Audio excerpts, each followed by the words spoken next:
I'd like to call up Leslie Ryan next. Hi, thank you. My name is Leslie Ryan. I'm the Care Services Director for the ALS Association Rocky Mountain Chapter. Our office is in Denver, Colorado. We cover Colorado, Wyoming, and Utah. I'm here today with my colleagues Mary Riggs, who is with the St. Louis chapter of the ALS Association, and Suzanne Schrag, who's with the Rocky Mountain chapter as well. And we're here to present on data that was collected from a survey done this year about cannabis use and ALS in the United States. So our survey goal, we wanted to get a snapshot of what cannabis usage among ALS patients looks like in the United States. With Suzanne and I living in Colorado, which is one of the states at the forefront of legalizing marijuana, we are often asked by patients and colleagues across the country what our experience is with marijuana in people living with ALS. Although we have many, many, many anecdotal stories, we had no strong data about why people were or were not personal, by the way. Let me give that disclaimer. And I will say, many of you have asked if I brought samples, and I didn't. Sorry. Okay. So we had no strong data about why people were or were not using it. We didn't know if it was helping. We didn't know how they were using it. So at a conference similar to this one, maybe over a few glasses of wine, we started talking with Mary about this issue, and this survey idea was born. We decided to take a very broad look at the topic. We absolutely realize we are just scratching the surface with this survey. We wanted to know why or why not people were using cannabis, where they were getting their information from about it and its potential benefits related to ALS. We wanted to know how supportive their medical team was. We wanted to know the type they were using and how they were administering it, and how effective they felt it had been. We created an online survey. We sent it out across the United States, utilizing the ALS Association chapters across the country, as well as the national database, and we had it live for 6 weeks. We felt that we had a very good variety of responses from across the country. We had nearly 500 responses, and all of the states that are in red or blue are states that we got a response from. The states that are in red are states where marijuana is not legal at all. The states that are in dark blue, marijuana is legal for medical purposes only. And the states that are in light blue, it is available for both medical and recreational use. So again, these are all of the responses, both people who use and do not use cannabis. The demographics from our survey respondents were a 60-40 split, male and female. And the majority of people who responded, or 38% of them, were between ages 60 and 69, with 87% of respondents being over age 50. We had a good split of onset between bulbar, upper limb, and lower limb onset. And 80% of the people who responded did receive their care at some type of an ALS multidisciplinary clinic, either an ALS Association certified center or another ALS multidisciplinary clinic. So the big question, do you use cannabis to manage your ALS symptoms? 65% of people said no, they do not. 5% said yes, they had, but they had stopped. And 30%, or 140 of our respondents, do use cannabis to manage their ALS symptoms. So for those not using cannabis, we wanted to know why not. The majority, and I don't think this is a shock to anybody in the room, was because of personal choice or because it was illegal where they lived. For some, it had never been offered as an option, and they knew nothing about any potential benefits that cannabis may provide to anyone with ALS. The reasons people stopped using it but had been using it: it was too expensive, too hard to get, especially in the states where it was not legal. They didn't like the way they made it feel. And some people talked about fear of losing insurance coverage or fear of their doctor finding out and then their doctor would not provide care for them, and so they stopped using it. So for those using cannabis, I go back to this map, and this one is a little different. This is just the people who responded saying they are using it. And let me remind you, the red states, marijuana is not legal. So as much as I said there are a lot of people who don't use cannabis because it isn't legal, there are obviously a lot of people who overlook that and do choose to use cannabis in all of those states where it isn't legal. So what did we learn from those who are using it? The majority of patients learn about cannabis and the benefits that they may receive from family or friends, the internet, or other ALS patients, either in online forums, support groups, or through direct connections. A very small amount of people have heard about it from their ALS clinic, their ALS association chapter, or their physicians. People primarily get their cannabis products from a dispensary, although nearly 8% of respondents are growing their own. 27% of people go to another state to purchase the cannabis that they use. So again, this adds to that both financial and logistical challenge of utilizing marijuana. 93, so most, obviously, patients believe that cannabis has been successful in managing some of their ALS symptoms.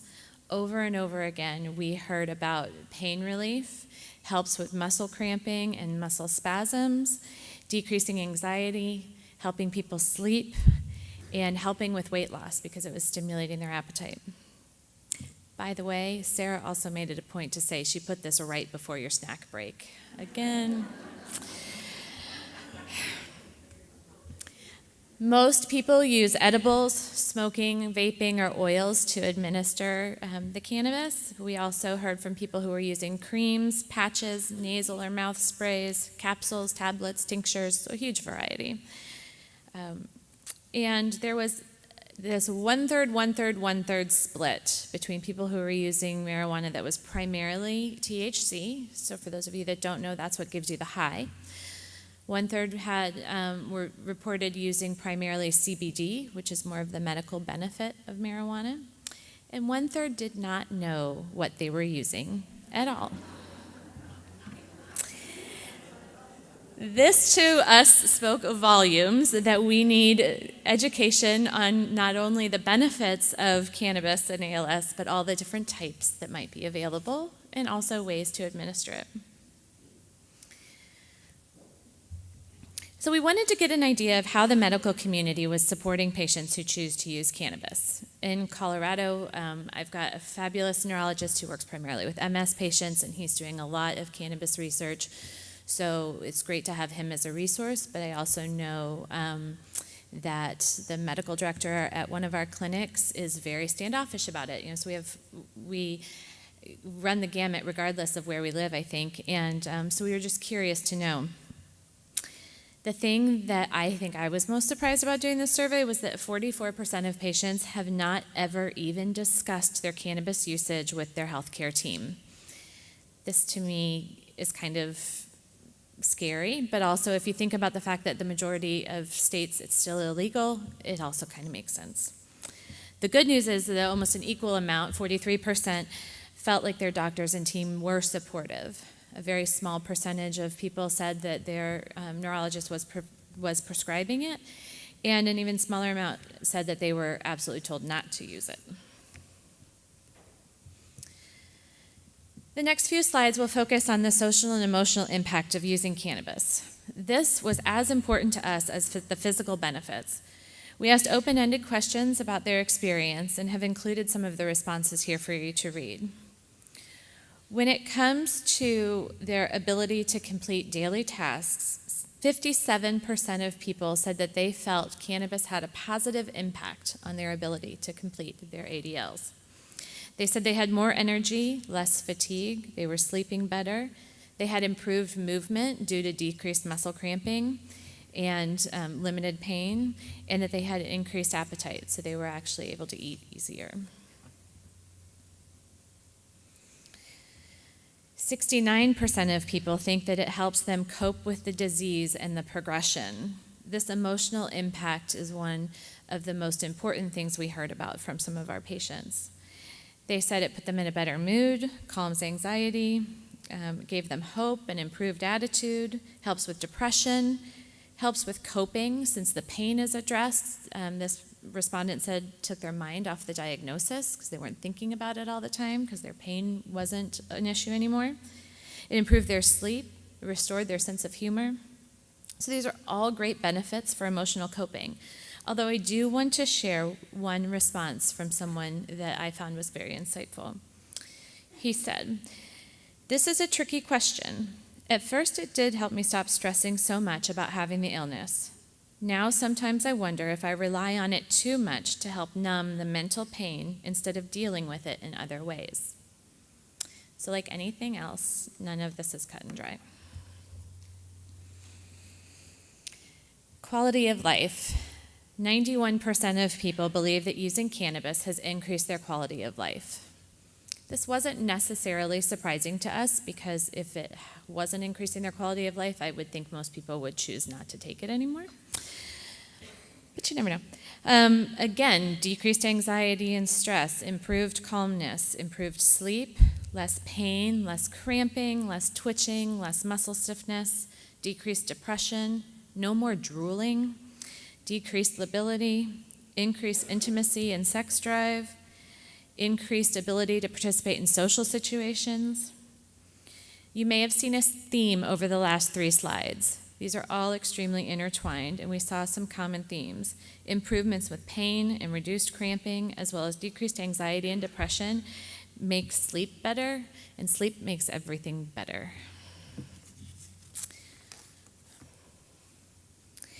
So we wanted to put a face to this. This is Barry. He's from Illinois, one of Mary's patients, and he is smoking with the use of his robotic arm. We like to integrate assistive technology into our presentation. Barry has had ALS for quite some time, and he started using cannabis for muscle cramping, and he reports that they are now gone. If you read his quote, he says he's the best he's been in several years. But one thing I really want to point out as well is that he brings up the point about the medical strain of marijuana making a huge difference as opposed to his homegrown or off-the-street versions.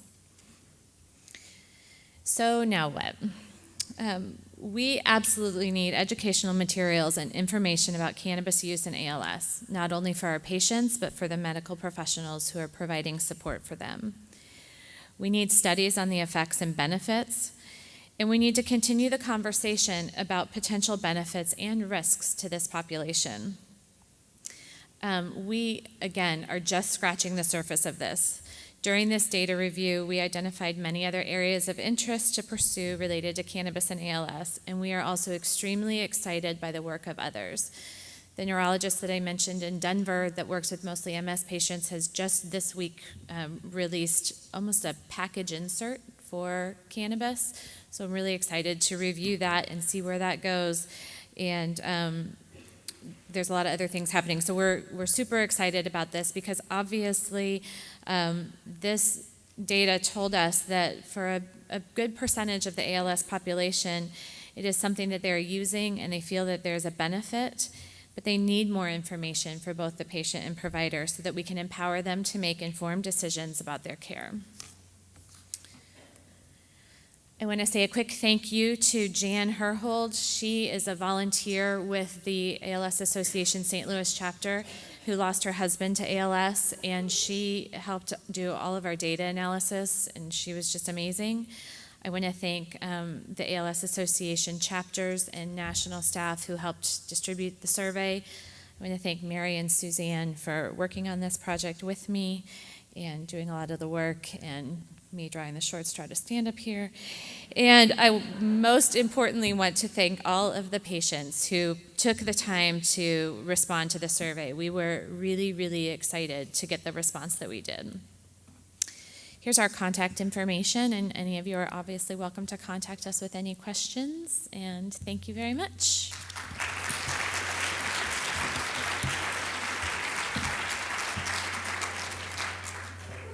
Okay, this is now open for questions. Thank you very much. This is Ole Bjørn Tysnes from Norway. I was wondering, did you have any information from the care persons? What did the care persons think of the responses and the effects? We did not. We actually considered including that, and we also considered including a survey to the medical professionals, and then we decided we were really biting off more than we could chew. And so we added that to version 2.0. So stay tuned, because that's a great question. In the front here.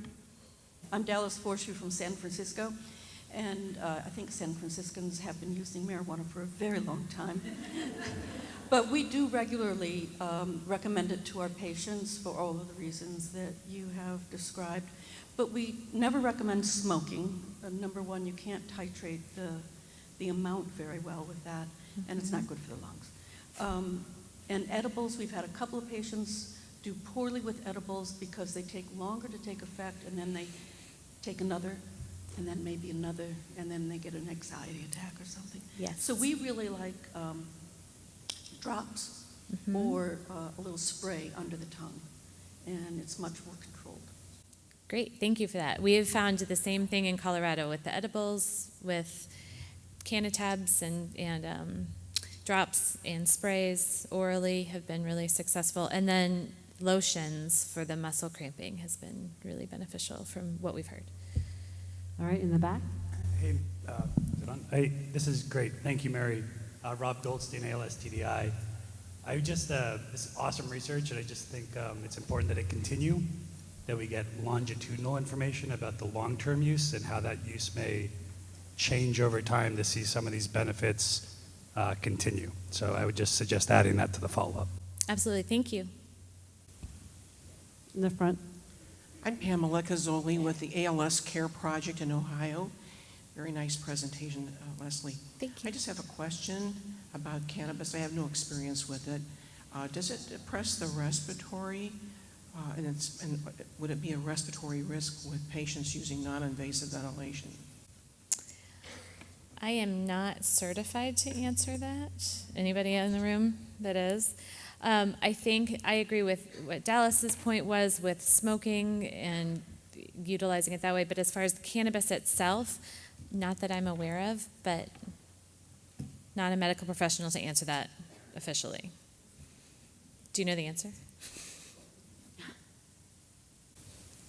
Peggy Allred, Cedars-Sinai, Los Angeles. And just to comment, we also did a survey as well, and I think California is now trying to get on board with that. Interestingly, in our responses, the respiratory symptoms were the one symptom that's coming out that were detrimentally affected by cannabis use. So I do think it's something that we need to be cautious about as we're talking about it and learning about the benefits and risks of this. I don't know the medical complications or interactions there, but it definitely came out in our survey that consistently pain, cramps definitely helped. The respiratory system, those symptoms were exacerbated.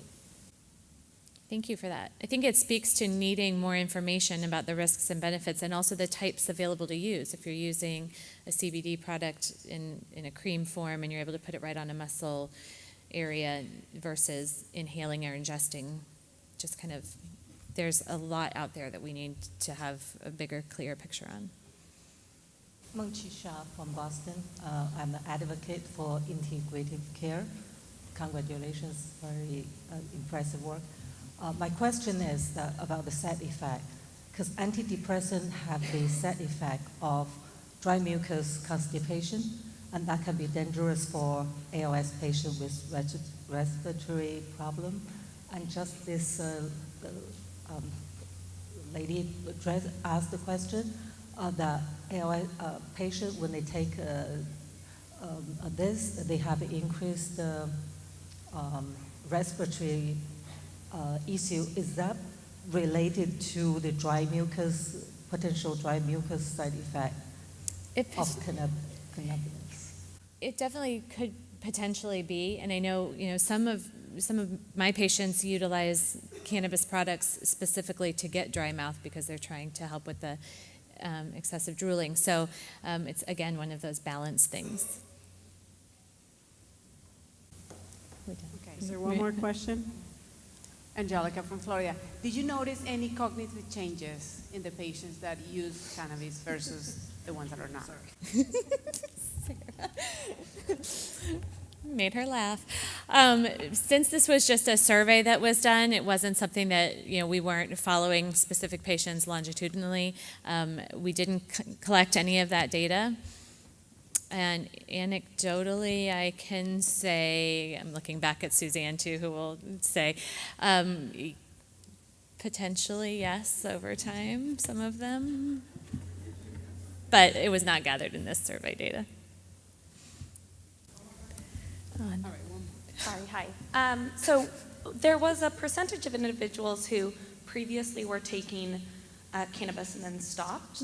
Did you survey them about the reasons why that was the case?